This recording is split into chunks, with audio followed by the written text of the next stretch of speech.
불법 이민자 즉각 추방 정책이 종료되며 몇만 명의 추가 순찰 인력 배치에도 국경 도시들은 높은 이민자 수의 비상사태에 처했습니다. 2024 대통령 후보 경선이 다가오며 공화당과 민주당 양측의 대표 후보들이 구설수에 올랐습니다. 도널드 트럼프 전 대통령은 백악관 기밀 문서 반출 사건에 시인했으며 바이든 대통령 일가는 불법 해외자금 거래에 일조했다는 의혹이 수면 위로 떠올랐습니다. 지하철 노숙자를 목 졸라 죽인 20대 남성이 오늘 오전 경찰에 자수했습니다. 잇따른 시민들의 시위와 정당방위 증거 불충분 등의 이유인 것으로 분석됩니다. 아시아나 항공기 기내식에서 컵 파편이 나와 한 승객의 치아가 손상되었습니다. 아시아나 측의 태도가 논란을 일으키고 있는 가운데 원만한 합의가 이루어질 수 있을지에 관심이 쏠리고 있습니다. 등굣길에 오른 스쿨버스가 1시간가량 실종되면서 학부모들을 두려움에 떨게 했습니다. 버스 운전기사의 건강 문제로 인해 장시간 정차한 것으로 확인되면서 부모들은 가슴을 쓸어내렸습니다.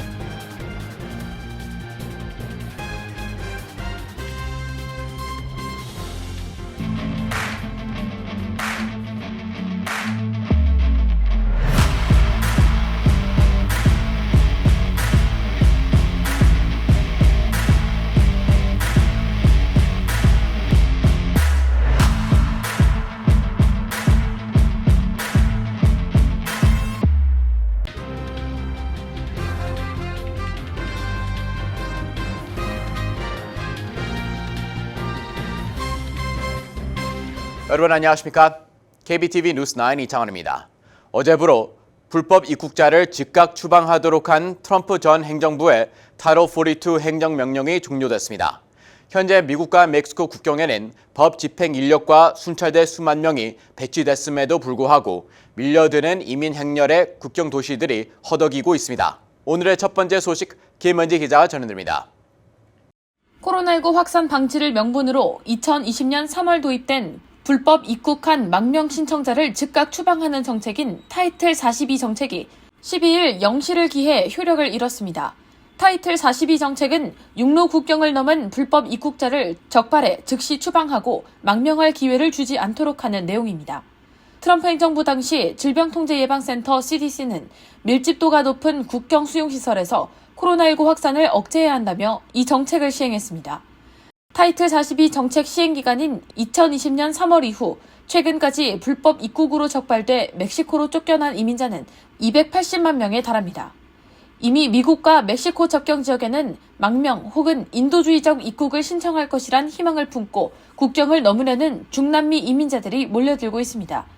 국경세관보호국이 현재 구금하고 있는 불법 이민자는 2만 7천 명이 넘으며 국경순찰대는 9일 하루에만 1만 명가량의 불법 월경을 막았습니다. 이는 3월 대비 2배로 늘어난 수준입니다. 멕시코의 마타모로스, 시우다드 후아레스, 티후아나 등 미국과 맞닿은 접경 도시에는 수만 명의 인파가 미국에 입국하려 대기 중입니다. 백악관은 불법 입국자 증가에 대비해 남부 국경 지역에 2만 4천 명의 법 집행 인력과 함께 1만 1,000명의 국경 순찰대를 새롭게 배치했습니다. 멕시코 역시 북부 국경 주변에 이민청과 국가방위대 인력을 대거 배치하고 만일의 사태에 대비하고 있습니다. 하지만 이 같은 양국의 순찰대 배치에도 불구하고 국경 도시들은 물밀듯이 밀려드는 이민자 행렬에 이미 허덕이고 있는 상태입니다. 더글러스 니콜스 애리조나 유마 시장은 이날 국경 지역의 전례 없는 위기 상황에 대응할 자원이 절실히 필요하다며 조 바이든 대통령에게 국가 비상사태 선포를 촉구했습니다. 그는 지난 한 달간 멕시코에서 국경을 넘어 유마시에 유입되는 이민자 수가 하루 300명 안팎이었지만 현재 1,000명 이상으로 급증했다면서 연방 차원의 자금 지원이 없이는 법 집행 당국과 지원단체, 의료기관 모두에게 과도한 부담으로 작용하고 있다고 지적했습니다. 백악관은 타이틀 42 정책이 폐지됨에 따라 기존처럼 이른바 8호 정책을 시행할 계획으로 해당 정책에 따르면 미국 망명 인원은 하루 최대 1,000명으로 제한됩니다. 당국은 절차를 제대로 밟지 않았거나 무단으로 미국 국경을 넘어왔다가 적발되면 곧바로 본국으로 추방 조처한다는 방침입니다. KBTV 뉴스 김은지입니다.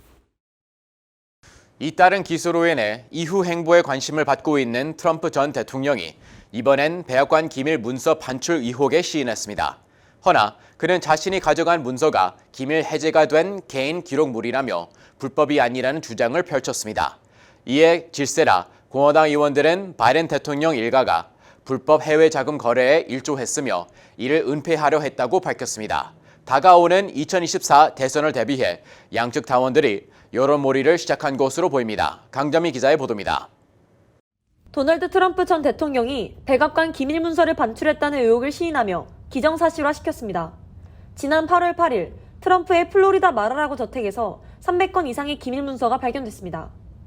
이로 인해 미 연방수사국 FBI가 트럼프의 문서 반출 혐의에 대한 조사를 열었으나 연방법원 측에서 이들의 수사에 제재를 가하며 이와 관한 혐의가 일단락되는 것으로 보였습니다. 그러나 어제 트럼프는 CNN과의 인터뷰 도중 기밀 문건들을 반출한 게 맞다, 그래도 됐기 때문이다라고 시인했습니다.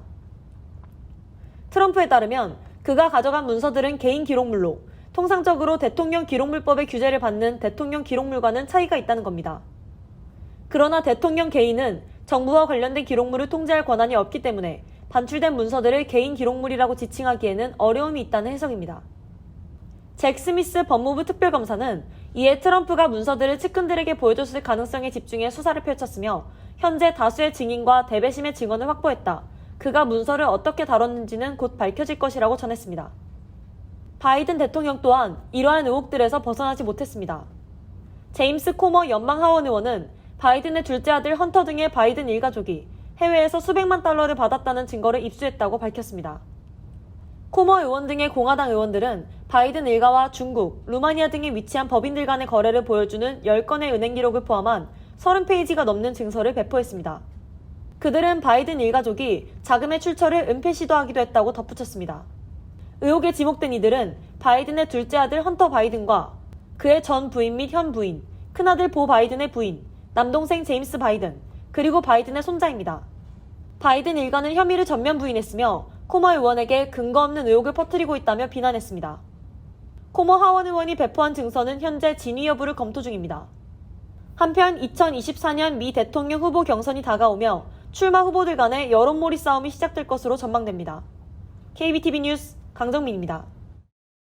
지하철 노숙자에게 3분여 시간 동안 목을 졸라 사망에 이르게 한 20대 해병이 결국 과실치사죄로 기소되었습니다. 그는 자신의 행위가 정당방위라 주장해왔으나 잇따른 성난 시민들의 시위로 인해 결국 혐의를 받아들이고 자수했습니다. 그는 최대 15년의 구형을 선고받을 전망입니다. 보도에 김용선 기자입니다.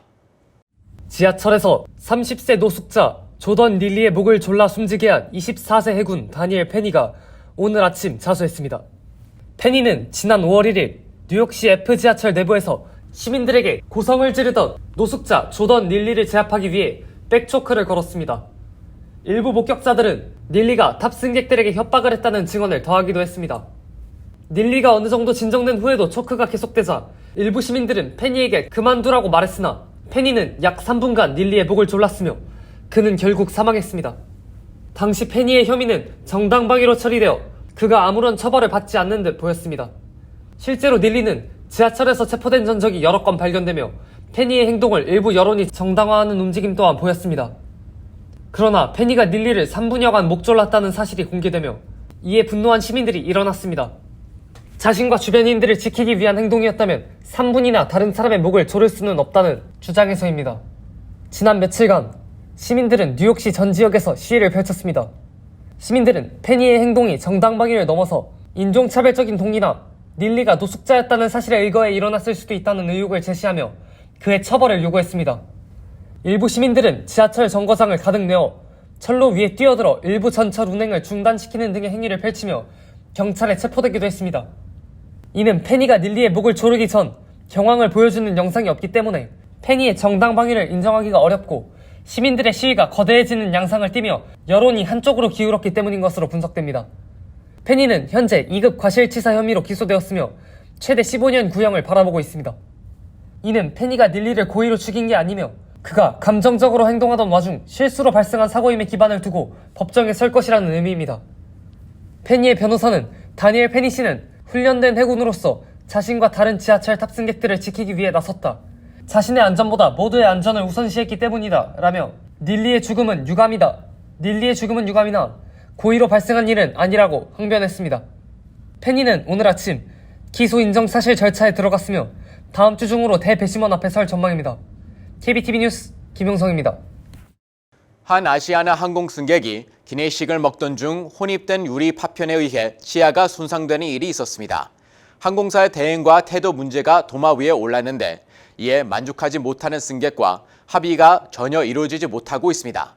항공사가 어디까지 보상의 책임이 있는가에 대해 사람들의 관심이 쏠리고 있습니다. 자세한 소식 김은지 기자가 전합니다. 지난달 16일 A씨는 하와이 호놀룰루에서 인천으로 향하는 아시아나 항공 OZ231편 여객기에 탑승한 뒤 기내식으로 제공된 비빔밥을 먹다가 치아 3개가 손상됐습니다. A씨는 비빔밥 나물 위에 커피잔 파편으로 추정되는 이물질이 있었다며 자세히 보지 않고 식사 사진만 찍은 뒤 비벼 먹다가 우지지직 소리가 나 놀라 뱉어보니 파편이 있었다고 밝혔습니다. 치아 2개는 수직으로 금이 가는 수직 파절, 다른 1개는 치아의 겉을 싸고 있는 에나멜 손상 진단을 받았다고 A씨는 전했습니다. A씨의 게시글에 따르면 최초 직원에게 규정에 대해 문의하자 5천 마일리지 보상과 언론 제보를 할 시 보상이 없다는 말을 했고 병원서 진단 결과를 전달하자 담당 직원은 2만 마일리지 보상을 제안했습니다. 이후 직원이 전화를 통해 4월과 5월 치료비만 보상해 줄 수 있지만 이후 치료비에 대해서는 곤란하다고 말했다고 전했습니다. 그런데 A씨는 피해를 입은 치아의 손상은 원상복구되지도 않고 오히려 손상이 더 진행돼 추후 근관치료, 임플란트 등의 치료가 필요할 수 있다고 한다며 걱정했습니다. 이에 대해 아시아나 항공 측은 마일리지 보상을 이야기한 것은 맞지만 언론에 제보할 경우 보상이 없다는 말은 없었다고 반박했습니다. 그리고 문제가 된 이 비빔밥은 하와이 현지 기내식 제조업체가 만들어 아시아나 항공 측에 공급한 것이라고 밝히고 기내식 이물질 발견 경위에 대해 자체 조사를 진행 중이라고 밝혔습니다. 이어 즉각적인 치아 진료에 대해서는 전액 보상할 방침이나 후유증 등에 따라 미래에 추가로 발생 가능성이 있는 치료에 대해서는 인과관계 증명 등이 어려워 보상이 쉽지 않다는 입장입니다. A씨는 이에 대해 아무리 임플란트가 좋다고 해도 자연치만큼 좋을까? 당장 2달치 치료비만 주겠다는 것은 당장 임플란트를 하라는 이야기냐고 반문하며 기내식을 먹고 치아에 금이 간 것이 사실이고 인과관계 시발점이라고 밝혔습니다. KBTV 뉴스 김은지입니다. 학생들로 가득 찬 뉴저지 한 스쿨버스가 어제 오전 일시적으로 행방불명되어 부모들을 놀라게 했는데요. 버스는 1시간 만에 인근 주차장에서 발견되었습니다. 뉴저지 경찰은 버스 운전기사가 건강상의 문제로 버스를 장시간 정차했을 것으로 관측했습니다. 강점희 기자의 보도입니다. 어제 아침 8시 뉴저지에서 20명의 학생들이 탑승 중이었던 스쿨버스가 일시적으로 행방불명되는 사건이 발생했습니다. 마운트 호랩 초등학교는 스쿨버스 차량 한 대가 등교 시간이 지나도 도착하지 않자 경찰에 신고했습니다. 신고 접수 이야기를 들은 학생들의 부모들은 두려움에 떨었습니다. When we first heard the news that the bus was running late or had not arrived, then we all got worried. 버스는 1시간 만에 브리지워터의 한 공영 주차장에서 주차되어 있던 트랙터 트레일러 한 대와 충돌한 상태로 발견되었습니다. 존 미츠작 브리지워터 경찰청장은 운전기사의 눈에 초점이 흐렸으며 정상 상태가 아니었던 것이 확실하다고 전했습니다. Our officers arrived on scene. The bus driver was still in the seat, attempting to maneuver the bus. The officers went on the bus, put the bus in the park, got the driver out. 브리지워터 경찰은 운전기사였던 80세 남성이 건강에 이상이 생겨 금방 주차장에서 장시간 정체했으며 당시 경황이 없었기 때문에 트랙터와 충돌했을 것이라고 분석했습니다. 경찰은 탑승했던 학생들이 조금은 당황한 기색이 있었으나 다친 곳은 발견되지 않았다고 덧붙였습니다. 학생들은 곧이어 다른 스쿨버스 차량을 통해 등교할 수 있었으며 80세 운전기사는 병원으로 이송됐습니다. 경찰은 그의 상태를 확인 중입니다. 한편 해당 버스에 탑승했던 학생의 부모는 운전기사가 착하고 좋은 사람이라며 학부모들 사이에 좋은 평을 받고 있다고 전했습니다. 이에 경찰은 아직 수사가 진행 중이며 해당 사건의 목격자들을 조사 중이라고 전했습니다. KBTV 뉴스 강정민입니다. 어제 오후 텍사스주 댈러스 한인 문화센터에서는 텍사스 쇼핑몰 총기 난사 사건으로 숨진 한인 일가족을 비롯해 희생자 8명 전체를 기리기 위한 분향소가 마련됐습니다. 이 자리는 댈러스 한인회가 마련한 추모 공간입니다. 추모객들은 비통한 표정으로 헌화하고 묵념하며 고인들의 명복을 빌었습니다. 댈러스에서 30여 년을 살았다는 한 80대 여성은 이번 총기 난사로 인한 참사 소식을 듣고 마치 내 식구가 당한 것 같이 가슴이 찢어진다며 눈물을 보였습니다. 50대 박모 씨 역시 말로 표현할 수 없을 정도로 슬프고 안타까운데 특히 자식을 키우는 입장이다 보니 남겨진 아이 생각에 가슴이 아프다며 울먹였습니다. 텍사스 댈러스 한인회가 설치한 이번 분향소는 13일까지 운영될 예정으로 한인회 측은 특히 마지막 날이자 주말인 토요일인 13일에 조문객들이 몰릴 것으로 예상하고 있습니다. 2020년 1월 20일 한국에서 처음 코로나19 확진자가 나온 뒤 3년 4개월여 만에 방역조치 대부분이 풀리게 됐습니다. 한국 정부는 11일 코로나19 비상사태의 종식을 알리고 완전한 일상회복을 이날 선언하면서 국민 체감도가 높은 주요 방역조치에 대해서는 조기 완화에 들어간다고 밝혔습니다. 애초 정부의 계획대로라면 5월에 1단계, 7월에 2단계처럼 2달에 걸친 수순을 밟아야 하는데 1, 2단계를 한 번에 통합해 곧바로 시행한다는 게 이날 발표의 핵심입니다. 우선 코로나19 확진자에게 남아있던 7일 격리 의무가 5일 권고로 전환됩니다.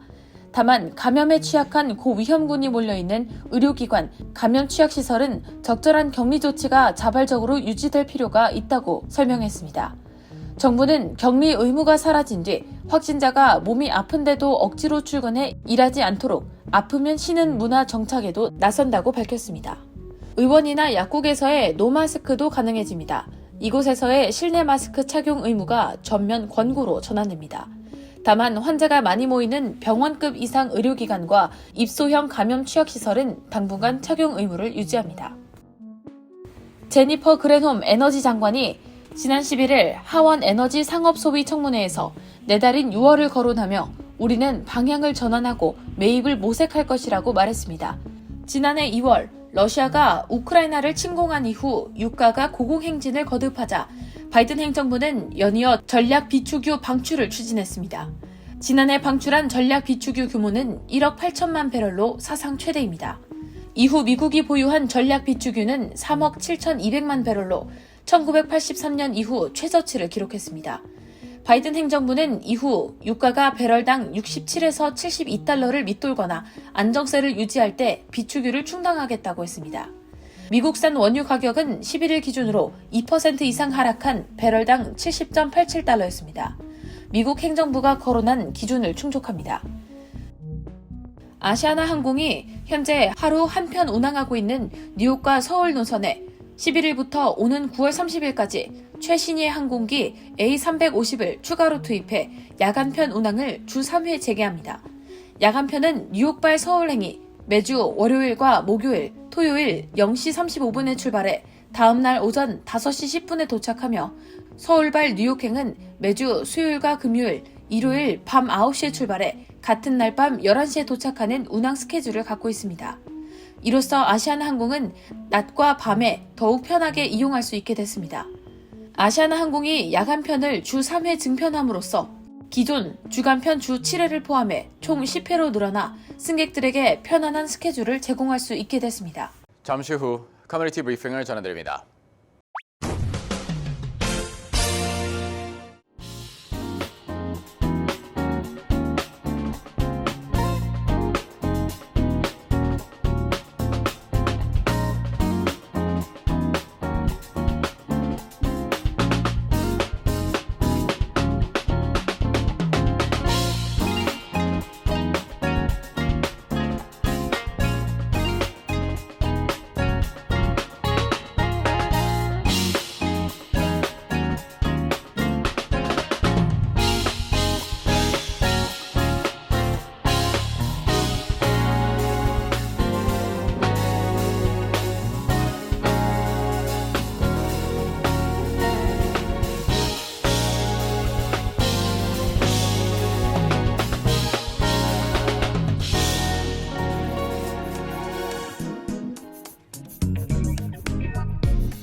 이어서 환율과 증시 전해드립니다.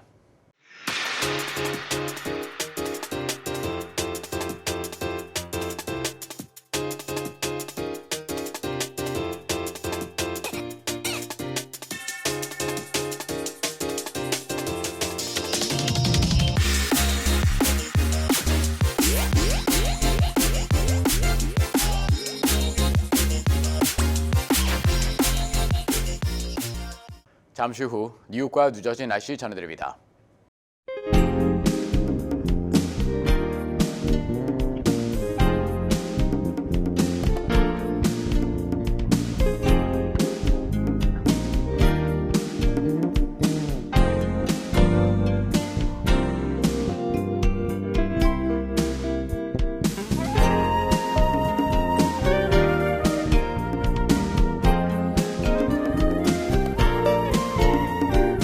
KBTV 뉴스9 마칩니다. 오늘도 시청해주셔서 감사합니다. 편안한 밤 보내시기 바랍니다.